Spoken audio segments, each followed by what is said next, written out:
žinau, tavoji gelmė spindi visų naktį žvaigždės vėsias. Kad ir kaip tavim bebūčiau aš, visadu visur tavį ilgėsiuos.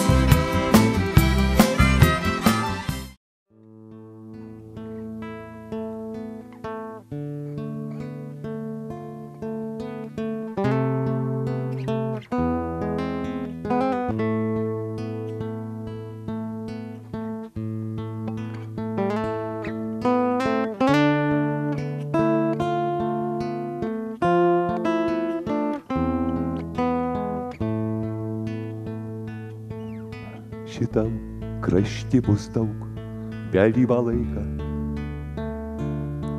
ir sausą medžių kosulę prieš lietų. Rupios šnekos katro parnakt nesbaigia, nesuskūrena žodžiai ugnį lėtų. Aš plaks ruduo ankstyvą vėją žingsniais ir suskuriant ladin inšalai žvaigždės. Šitam krašty jau nieką nepažins, palaikęs dienas greit jau įsivaišęs. Apsirgs šlapi lungai, tekės ir sunksis, tei parajas par stiklų gilias vokis. Lygi širdes vidurnakčia patumsiais, karščiuo žarijam dūšia ir atrodys, kad purta drabulys medžius ir kerta, tei patalų sugulta traukia gyslas. Lygi širdes ir sopa paskutinį kartą. Šitam krašti ruduo akyti krislas.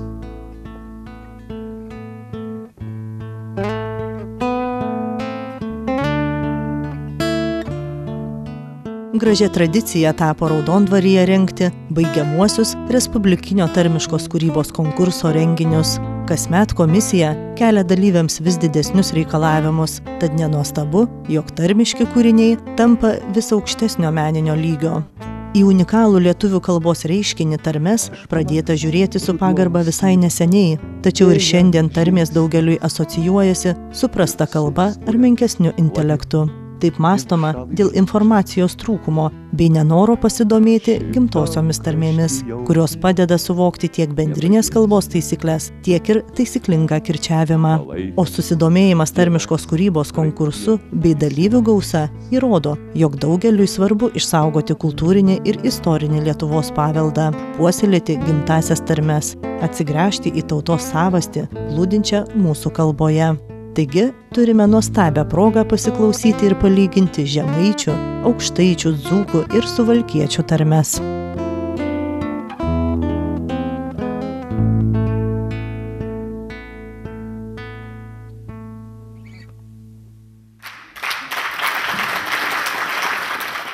Remiate Respublikinių tarmiškosios kūrybos konkursų organizavimą.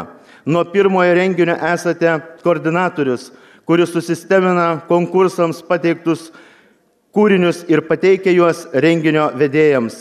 Prisidėjote prie 2013 paskelbimo tarmių metais Lietuvoje. Nuoširdžiai dėkoju už bendradarbiavimą ir ilgametį tarmiškosios kūrybos konkursų koordinatoriaus darbą.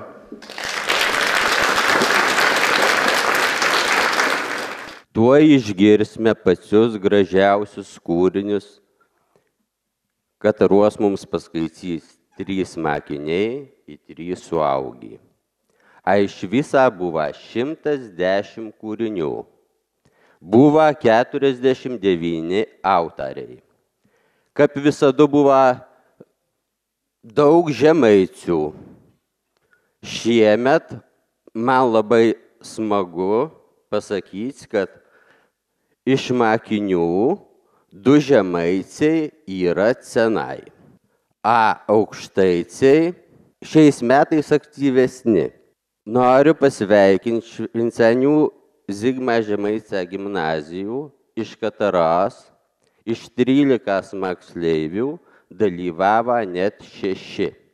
Jei bus suteiktas prizas, kai nuvažiuosime su tarmių šventi Švincenysna. Ir noriu kūdą pasakyti, iš kur atsirado ita šventė.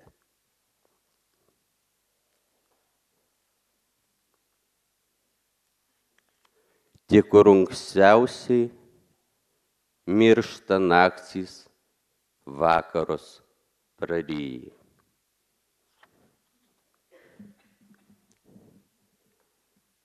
Į pirmas spindulalis buzina gaidžius, tik kur brangiausia utarka ziedukų širdį šilda, markatnų sielų priglaudžia dangus.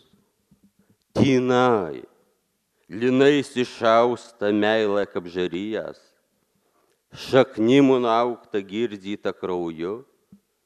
Tinai, kvepia vyšnės, balta pusnis patapija kelius. Tinai, kur jazminas palungų damena išmėtytas pėdas. Tik tai tinai, brangiausias kraštas, švenčiausia žemė mūsų.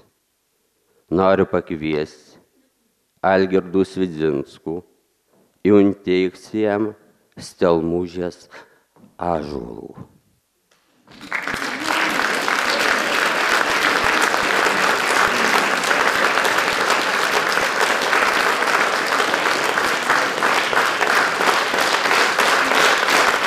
Be Algirdą į tą šventės, į tarmių metų nebūt buvę. Būte pasveikinti. Mes nuo Etninės kultūros globos tarybos parašėm padėką Rytų aukštaičių sambūrio seniūnui Algirdui Svidzinskui už tarmiškos kūrybos konkurso tradicijų puoselėjimą ir už tarmių metų paskelbimo inicijavimą.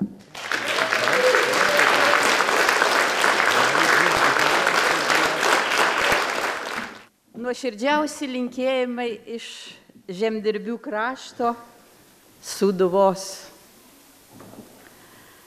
kur sakoma, ant kupros kėlę parnešė garnys, išspardys tuoj ledus ir pasikvies artojus į laukus. O dabar norėčiau paskaityti, kas nutinka neapdairiems žemės kurmiams.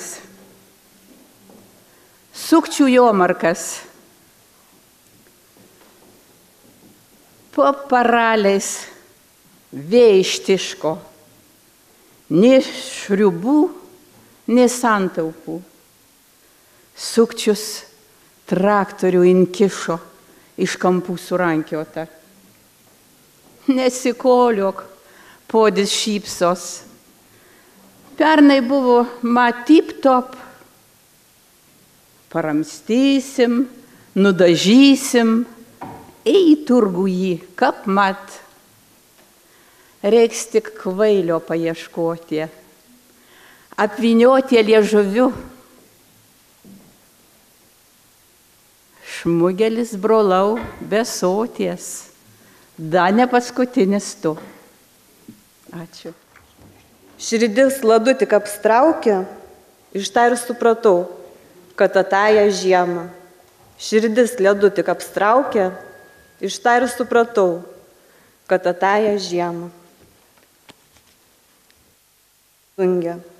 Pazvanik man šių minutį, pilkoji adina. Neaukės padungė. Pazvanik man šių minutį, pilkoji adina. Un liepta mirkiau kojas, ale vandenės skaidrumas, net savo sielų pamačiau. Un liepta mirkiau kojas, ale vandenės skaidrumas, net savo sielų pamačiau. Ačiū.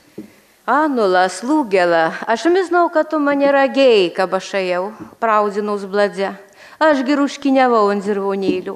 Išrauzomis naucika bėdai, alegi tokio šystų dar iš po nakts. Tai va visų tarbukį prisleidavau jau. Mes nusau sudėsiu bakalos, nesudrusku žiemai. Mūsų draugiai nedzidelai, vis taip nėra kam sudzvignauts ir daug nereikia. Nutep, dar galėsiu su ruškinėmin savo marcių prisilėsit.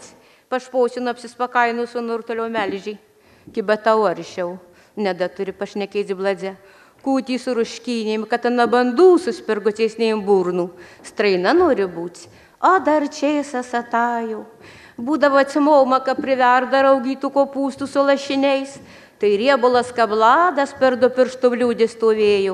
Ir valgėm visi, kad net mūsų ausys pirk žandų lankės, kad sig būt.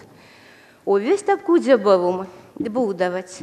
Būdavo, dar ir nepasupa, užsikvatojau na karvės papilvin. O dar ir tavo marcė, riebalo neim burno, vis taip kapų žolo šeipa. Ko jauti, šitą sūnų užpausės jai nenosin ir įmetys kiton šnekun. Prieš daugelį metų žmonių planetą pataikė kažna kas tai ir sunaikino gyvybę. Dievai apie tai sužinoję savo planetos prižiūrėtojų, liepė jiem tynoj atgaivinti gyvybę. Indavė butiliokų su gyvybės undeniu, anys gerai mostelė sparnais ir nuslaidė ant plynės. Susirado kelius kaulus, pakrapė induotų undenių, stoja visą šeimyną ir jėmė žiūrėti unavatnus padarus. Su sparnais anys buvo. Pats seniausias žmogaliokas kūtai suburbėjo, panašaus in anelų. Ataivėm bais patyka gražiai skumumantis žodis, kad net anys savi taip žodyna. Užušytų seneliokui davė užalą gilioti. Anelai išlakė, nauji gyventojai patraukė ieškoti undinę. Praėjo tokių vietų, kur undinė platelių kaip įsėta, atsgėrė, valgyti mums norėjo myslę suvalgyti gilioti, ale visai šeiminai bus maža.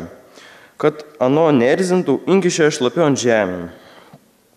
Atėjo naktis, šeiminas užglaudė krovon ir užmyga. Mėgojo, kol saulė patekėjo, tada, kai nubūda, vos akis neišlipė iš kaktas. Iš gilalės išauga didžiausias užalas. Pranis buvo gamtos vaks. Susigyvenė su savo eržilo tėv, kaip susigyvendavo vyrą numžim žemųjų.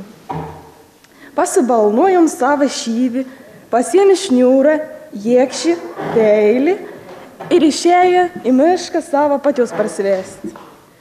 Prijojo pamiškį ir paleido šyvį lietą žingsniauti. Vis dairė, žiūrėjo, kas čia kau sušnipždės, kas čia kau pasakys, kas čia iš kur išlys. Ir kuo toliau joja, tuo tonkesnis miškas darės. Galų gali teka nulėpti nuo arklį ir vesti į sanau, o paskiau jau patį arklį teka palikti. Pats jau kruvina apsidraskęs, vos brovės, sprutus krūmus, visas įgalvoja saviai. Ko aš čia iš vis atėjau, kam man į tokį vargą galvos? Bet prisiminė kokį tur tikslą, iš karto naujų jėgų gavo ir brovės į priekį. Anam vis pabumbont, staigiai atsirado tokį proskyną. O tos proskynas gali ant kelmą sėdėjo kažkoks neaiškus sienis. Nemandagu būtų nepasisveikinti, tai on sprieja prie to sienį ir saka, labdien, dėdėl, ko tu čia te apsėdi viens pats tokiam nesvetingam miški? Sveik, sveiksi pats, saka sienis. O to ant mišką neblevys, gok berekal. Kur tau ons nesvetings, koks gražus, koks žals, koks gyvas. O tu įmonį paveizėk, saka Pranis. Ir susikrovinau, ir drabužį susiplėšiau, kaip aš dabar savo mergę pasirodys. O kam tu tau mergė čia vidurė mišką rasi, klaus sienis. Nu, mani močiutėlė iš kaimą galas sakė, kad čia gyvenanti tokį bajuraitį buvus, Raselį vardu. Ir gražiai atrodo neišpasakyta, ir azų matau, ir liežuvė aštrika pešerys. Ak, tai tu Raselis eišką nusidyviai sienis. O tu žinai, kur ana gyvena, apsidžiaugi Pranis. Ja žinau, saka sienis. Vo šitą tau kelio ek ir pamatysi trobą, katro Raselį gyvena. Dėkau tau, dėdėl, nusilenkė Pranis ir išėjo tau tako, kur sienis parodė. Nuo savy, kaip nuo pirmininką komisijos noriu pasakyti, du dalykus. Tai vienu, kad šitam konkursui, katram jau 6 metai, mažėja tarmišką rašymą ir daugėja tarmiškas kūrybas. Tai tas labai gerai. Ir kitas dalykas, ko aš labai džiaugiuosi, kad šį kartą mano kaip komisijos pirmininką nuomonė dėl pirmos vietos augusių grupiai sutapa su visos komisijos. Tada niekada nėra buvę. Tai vadinasi... Atei pasipešata, ne? Taip, labai netgi. Tai gerai, aš sveikinu visus ir dabar inteiksime dar tokį gražų diplomų. Į pati garbingiausia pirmuoji veita moksleivių amžiaus grupė skiriama 6 Respublikinę tarmišką kūrybos konkursą nugalėtoje. Rasa Žutautaitė, Raselį, būk pasveikinta, šaunuolė. Rasela, be konkursą matyti. Čia irgi nesginčijat, ne?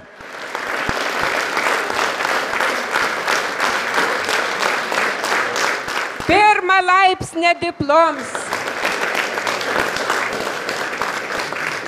Nu, tai tada aš jau apie saugusių pirmų vietų. Tai jau tep. Pirmų vietų saugusių amžiaus grupiai.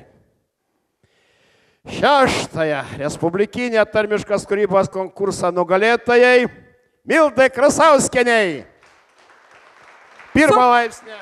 Su pravarde Juozapava. Pirmą laipsnį diplomas, piniginis prizas Juozapava. Tarmė tai yra gimtoji kalba. Gimtoji kalba čia jau viskas su krauju, su motinos pienu. Tai yra gimtoji kalba. Man tai pati tikriausia, ta, kuria galima išreikšti jausmus, pasakyti tai, ką nori, tiesiog netgi šnekasi aukštaitiškai kitaip negu bendrinė kalba. Tada būni savim labiau.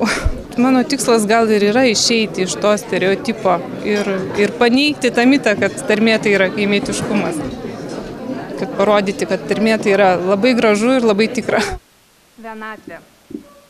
Kūgi mysli dabar, kai lunguos tik tai vėjas, tik be žvaigždė ąžuolaida naktį aš tiesus, gryčia soti tumsas, iš paveikslų švintieji, naktį gultą nuveja, tik tu da sėdėsi, panupjautų rugiu, paiškultų gyvenimu, atminties žaginiuos, krausi permerktus dobilus, jau senai tavo laiką papievis nuganė ir savų klapatų nebespėjai žlopyti.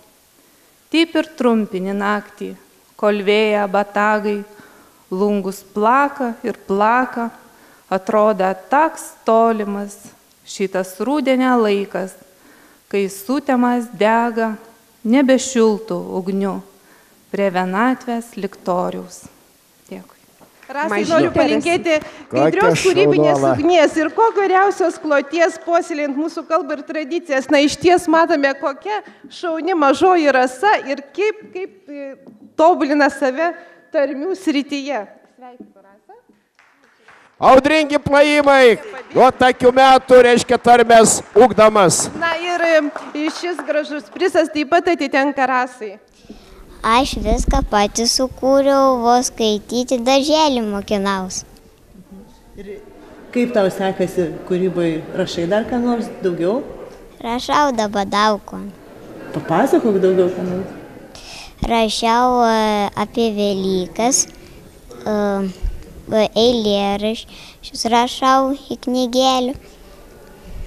O ką tu šiaip veiki? Kuo užsiimi dar be rašymo? Man patinka rankdarbė ir vaidinti. Vaidinu mokyklą, būrelį, vaidoklioką.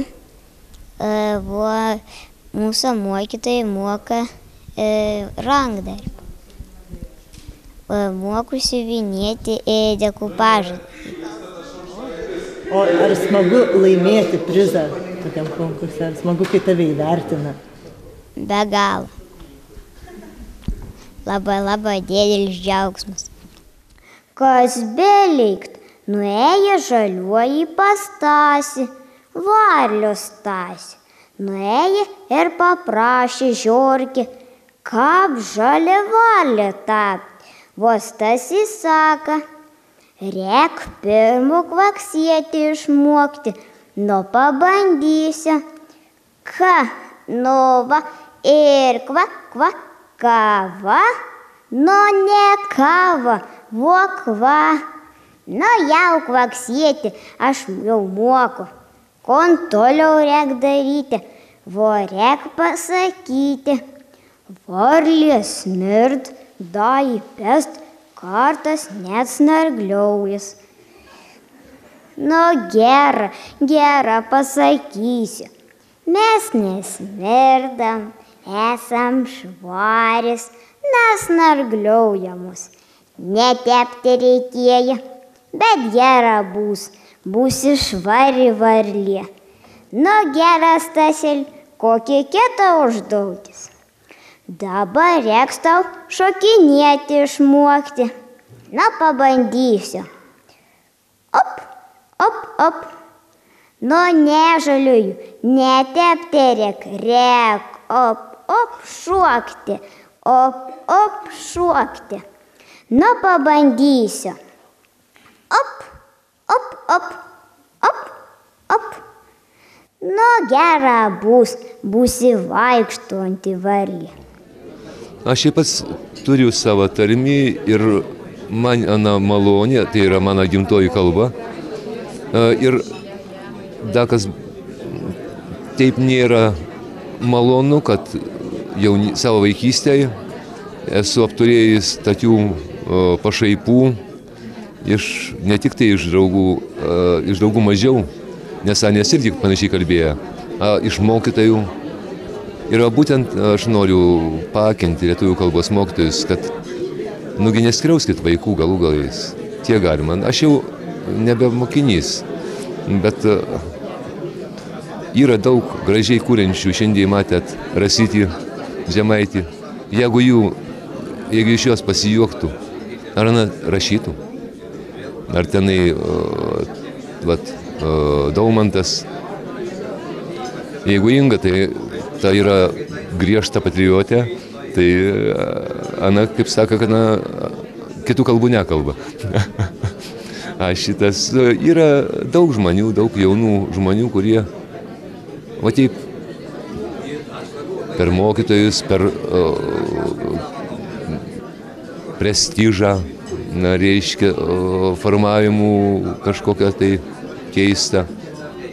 Juk tik tai įvairoviai ir atsiranda tie visi lietuvių kalbos, bendrinės kalbos turtai, nes faktiškai tarmės tai šaknis.